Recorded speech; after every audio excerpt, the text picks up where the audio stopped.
Leaders of the opposition political parties were summoned to an emergency meeting today at the office of the president as the government tries desperately to avoid cuts to the 2013 national budget. The opposition was looking to slash some $38 billion out of the $209 billion budget.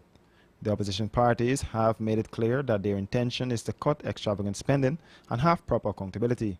Leader of the opposition David Granger said he remains optimistic that the president and team will listen based on their previous track record.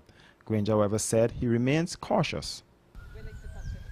Well, APNU was the party that first proposed the tripartite budget committee, and we would welcome the establishment, the institutionalizing of such a tripartite budget committee. Yes, we would like to see that there would be prior consultation. Not to forget that it was since August 2012 that I wrote the president about the 2013 budget. So we have not been able to have satisfactory engagement up to now. So I would like to see that being institutionalized, yes. Leader of the Alliance for Change, Kemraj Ramjathan, said he was very optimistic about the outcome of the meeting, while Shadow Finance Minister Carl Greenidge said he wants to remain neutral on the budget talks.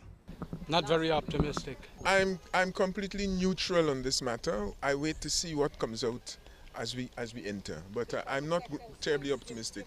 The Private Sector Commission is calling upon all concerned to ensure that in consideration of the estimates, any alteration to the budget is done in the national interest. APNU Executive Dr. Rupert Rupner-Ryan said the APNU has clear ideas, while Ramjathan said the Private Sector Commission is very lenient to the government. We've noted the observations by the private sector. We have clear ideas about what kind of institutional strengthening we believe is necessary, what kind of institutional deficits we believe exist at the present time, and we are setting what we believe are reasonable timelines, which have nothing to do with 1 year, to get some of these matters sorted. They have their interests at heart, and this budget, in a sense, has met some of those interests.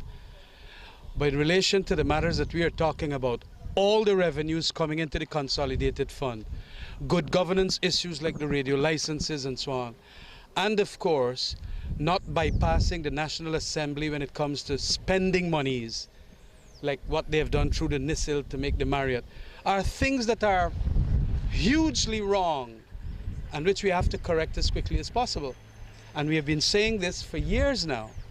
And so another year, I doubt whether we're going to have they're going to keep they're going to talk the talk, but not keep their promises.